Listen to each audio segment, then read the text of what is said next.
Welcome back to Parenting Explained with Dr. Hammond. I'm your host, Dr. Hammond. And today we have a very, very special guest with us and an expert talking about how to deal with conflict and how you can deal with this as a parent or in a relationship or with sibling rivalry. Everyone can relate to that one. So we have Phil Deluca, who is a licensed clinical social worker. He is the untalk therapist, which he will tell us more about later, and a relationship healer, an author, and a guinea pig, which I'm assuming you'll also tell us about later on. So I want to open it up today to, as I was mentioning, there's whether it's sibling rivalry or with a relationship, a spouse or a significant other, it seems like there's always some level of conflict that parents are dealing with. So how do they resolve this conflict? Well, traditional approaches, express yourself, tell them what you feel and think, no secrets, deal with it now, don't go to bed mad at each other, get your anger out. They've been around since the 60s. Yes. And it's been absorbed into the culture. People do it unthinkingly. They actually don't work. And even worse, they make problems with the children a lot worse. How many times have you tried talking with your children over something minor, and the next thing you know, the whole family has been dragged into this. They're just snowballs. Yes. That's what happens. That's what the latest science shows, that talking with your children when you are upset is the worst possible thing a parent could do. Wow. The problem is we've been brainwashed into thinking, I have to talk about it. Talk it through with your kids. Talk to your children. I remember when that movement came in. Talk to your kids. The worst thing you can do is not talk to your kids. Well, what happens now is, parents know that when they start talking to their child, they end up their words get twisted into pretzels, and then they jujitsu them with it, and then you end up going in a direction has nothing to do with this topic, which might be, how come you didn't get up on time and missed your class? What I did was I developed an alternative communication approach that works that way with parents. Untalk therapy? Yes, untalk therapy. Yeah, tell us about that. Well, how does untalk therapy is work? my 5-step approach, very simple. And basically it comes down to, what I did was, you talked about me being a guinea pig. Yes. I was trying the express yourself communication approaches, not only with my clients, but also with myself in my own relationships. And what I was finding was that they were exploding. It was getting worse. Wow. So what I did over a period of decades, actually, is I started applying, and I also was starting to have health problems from the stress. Wow. So I put those two together. I started looking into holistic ways to treat my beginning chronic health problems like arthritis and premature memory loss. And what I discovered was, not only was the same mechanism that was causing inflammation in the body, that's what that is. Disease is inflammation in the body. What I discovered was the same thing causing my health problems was causing inflammatory words, relationships, and communication. Wow. Inflammation in the body causes disease. Yes. No inflammation, no disease. Yes. Inflamed body, what I was to learn, inflamed body. Inflamed mind, inflamed mind, inflamed words. Wow. Inflamed communication. So words do matter. Yes. Yes. And if inflammation in the body causes disease, then inflammatory words, diseased relationships. What's the sign? Argument, conflict, loss of love, caring, communication, snafus, people turn into booze, etc. Yeah. So what are some fun and creative ways to communicate then? Because we've kind of talked about talking right away, especially when you're angry or mad, is not necessarily the best idea. But what are some fun, creative ways to communicate? Okay, well, let's go back to the science. Yes. I find I've got to retrain people on the set of assumptions they're using. All right, so let's focus on our brain. We have two parts of the brain. We want to focus on our thinking brain, cerebral cortex. Music, spirituality, love, language skills, all comes from here, our intelligence. And our survival brain behind our ear. You put your finger behind your ears, that's our amygdala. I call it our crocodile brain because that's what we share with the crocodiles in all life forms. And when it kicks in, we turn into predators.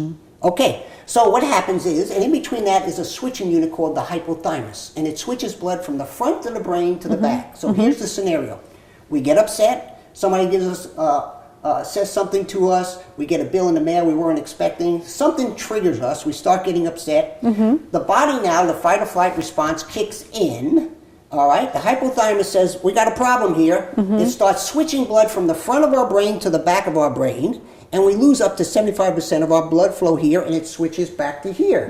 So basically, if you've ever fallen asleep on a leg and you tried to walk after that, you can't walk on it because you have no blood flow. Right. So that's what happens to our brain. Interesting. Blood reroutes from the front to the back part of our brain. We can't use it. It falls asleep. This thing is like the Hulk on steroids, Yes. and it controls us.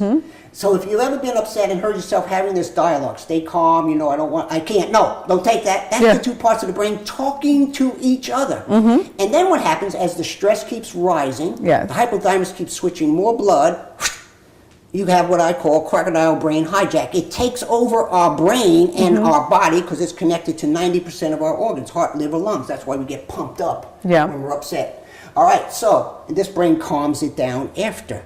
All right, so what happens now is we're on crocodile brain hijack. It takes over. People will say, I know I'm at that point because I can see words coming out of my mouth, but I can't do anything about it. It's as if I'm watching a film of my life unfold and I'm a participant and I can't change its direction. Wow. When that happens, that's when everything turns bad. Yes. All right, so you have all the physiological changes. We get volatile, irrational, conflict seeking. We're seeking conflict now. Wow. Calm brain, thinking brain.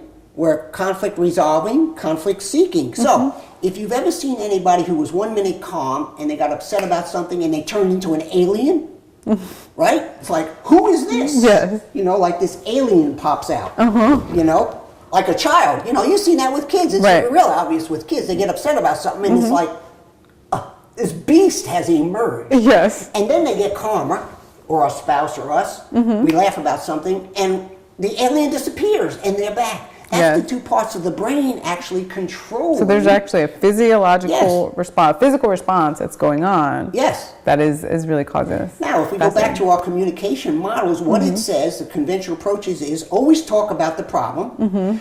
Don't run from it. Don't go to bed mad at each other. Talk to your children. Well, now we're both. So I give you a mask. If you would put that prop on. Yeah, we're gonna do this right when we come back, right after break. So we got some fun exercises. Yeah, so we have some fun exercises as soon as we come back.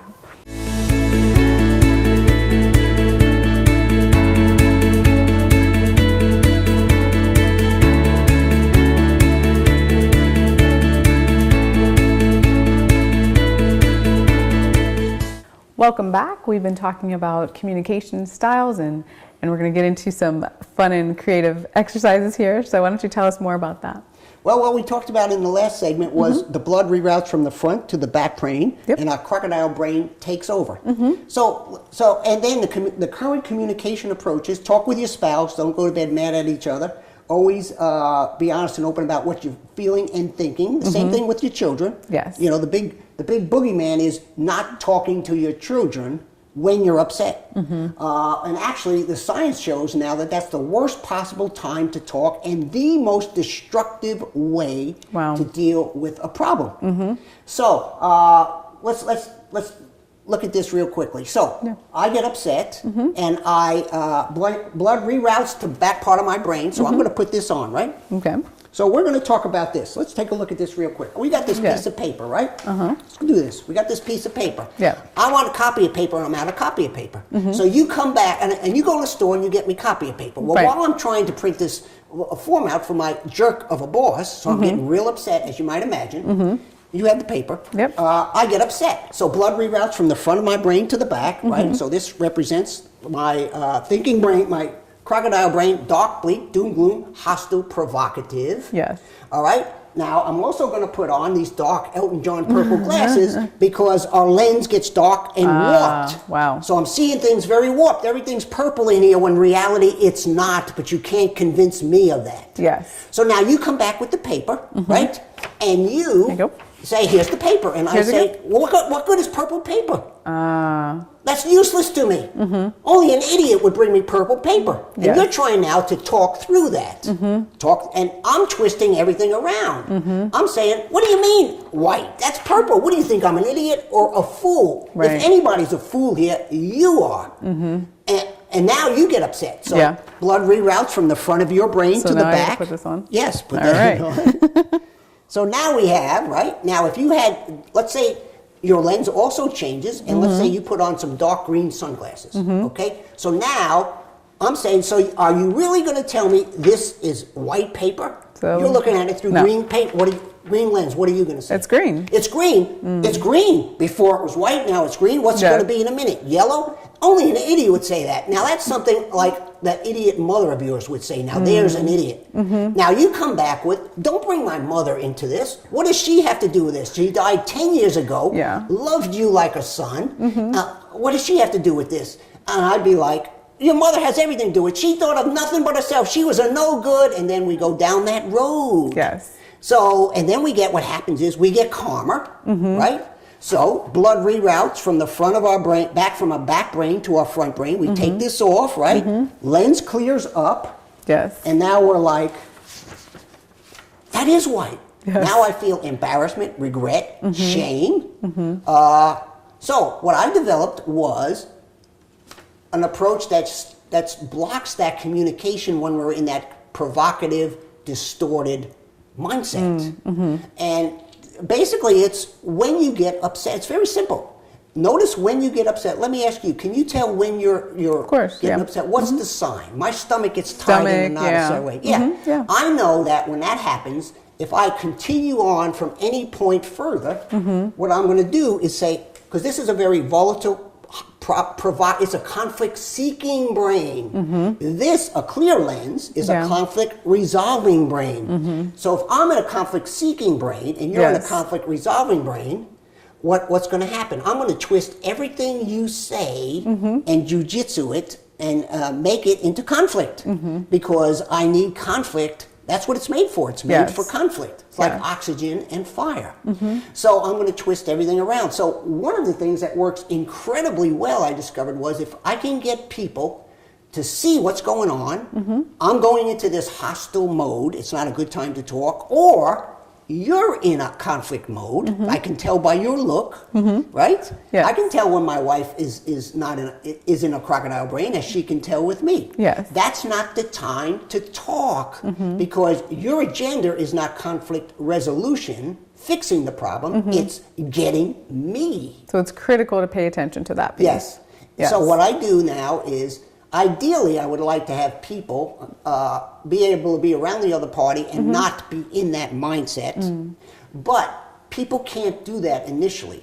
So it's a skill they have to learn. So first step one, see it. Get in touch with when your internal changes are coming and your physiology is changing and you're going from seeing you as a loving partner, child, to someone who's out to harm me and I have to get you first, or if I go down, take you with me. Bad place to be because we're depositing all of this crap in the relationship you can't take back. So it is critical, as you mentioned, to really assess where you're at, right, internally, and also where your partner may be at, or your child. Is step one. So we're step two. So step two, we are going to get to right after this. We're going to take a quick break, and then I would love to hear step two as soon as we get back right after this.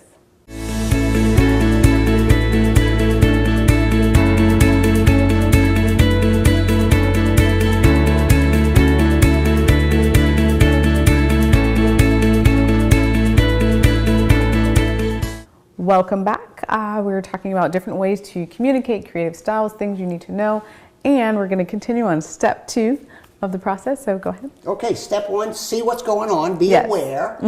Step two, disrupt the pattern, right? You want to stop that because when we talk in that mode, we deposit all of this garbage that you can't take back. So we got resentments, negative thoughts, loss of love, caring. Plus, it affects our health on a tremendous level. It's an inflammatory process. We're causing ill health. Chronic stress decreases life by many years and causes premature aging from 9 to 17 years. Episodic anger outbursts. Get in touch with your anger. Well, the science now says episodic anger outbursts for 2 hours afterwards increases your heart attack and stroke rate 500%. And over time, 2,000%, and cancer 3,000%. So this thing is fatal on all levels. But a very easy thing to fix. Step one, see it. Step two, disrupt that pattern. Get away before you say those words. Give them that look. Bring up that old irrelevant topic.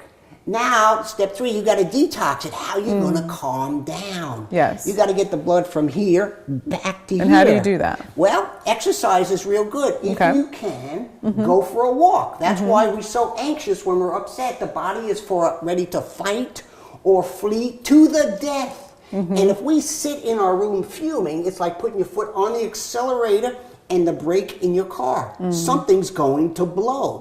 And that's what happens. We cook our insides. And it's a source of enormous number of diseases. Alzheimer's, diabetes, you name it.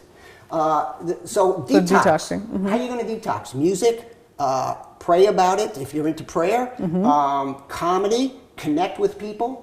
A lot of different ways. These are good. Yeah, yes, good tips. A lot of good things. Meditation, any of those things. What works for you? Sometimes it's doodling. Getting immersed in a project will do it. It recycles blood from here to here. Now you're calmer. How can you tell you're calmer? People tell me I can think again. I feel relaxed. Now, front brain, all right? Now's a good time to re-engage, step 4, and communicate with the other party. There you go. And step 5 is, what do you do if you have someone who is in a crocodile brain and they're not letting me leave? I don't want to get into an argument, but every time I go into the other room, they follow me, they argue, they raise their voice, they're into provoking me. So I call that navigating through provocation. How do you navigate around? Basically, it's spotting when the other party is in crocodile brain. One, knowing that's a bad time to talk, and then trying to disengage. This is a rather complicated step to explain in a couple minutes. Disengage. Now, a lot of times people say, they won't let me disengage. My child follows me from room to room. They scream even louder. They bang through the wall. Why are they... So here's my question. Why don't they want you to escape? And the reason is, the key word is escape, because the prey is escaping. Remember, we're in this predator mode. We're in this warrior mode. They don't want you to escape because they're seeking conflict. And when you don't give them that conflict, they're actually going through a physiological withdrawal to the adrenaline that's pumping through their system. So what would you advise for parents that may be in that situation where their kid is banging down the door or their spouse won't leave them alone? Then how do they respond? Well, if you're a parent, you have control over that. It's a matter of disengaging. Go to your room. I don't want to hear it. And putting on consequences. If you keep that up, you're not going out this weekend, or you're losing your iPad. Setting the boundary. And then keep applying that pressure. And then have you noticed that when they get through that and they get calmer, a lot of times the children are very repentant. If they're not saying it, they look sorry. That's that, as our partners, as we get. I get like that too. After I get mad and I'm like, oh, what an idiot I've been. I'm so sorry, honey, for saying and doing that. So that's actually the front part of the brain being engaged. The front part of our brain is sorrow, guilt, shame. It's our values, our morals. And it calms all of those organs down. That's why when we're getting anxious and stressful, and afterwards it's, I can feel my heart slowing down and my blood pressure. Front part of the brain calms us down. Back part of our brain jacks us up for a battle to the death. Now the problem is, 90% of the time, 99% of the time, it overreacts. So that's why it goes off wrong times. It's good if you're about to be eaten by a T-Rex or mugged. But if somebody took your parking spot, it's not time to go into a death mode. Looking to bite their head off. This is really good. This is actually very fascinating because it's explaining to people the physical aspects of this. So if people want to get more information or to hear more and learn more about you, where can they go? I got this great gift for your audience. I have a site, lesstalkmorelove.com. I put together a 50-minute, it's about to go, just sign up for it, it's about to go live and probably in the next month. It's called Stop Your Fighting Tonight. All right, Stop Your Fighting Tonight, where I talk about this science. I use masks. I've got about 150 graphics on there. Explain it in detail, how to stop your fighting tonight and start your trek back to love and out of the dead zone. The dead zone is a place where there's no love left. You don't want to get there in your relationship because then it's all over. Even if we fix the problem, who cares?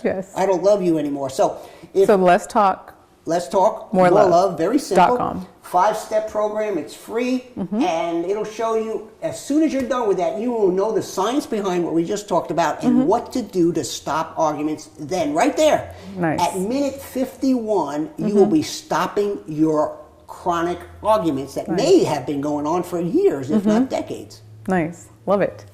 Thank you so much. It's been a pleasure. Thank you for being on the show today. My pleasure. I enjoyed it. Awesome. Wonderful. And we will see you next time. Thanks so much for tuning in. And we'll see you next time on Parenting Explained.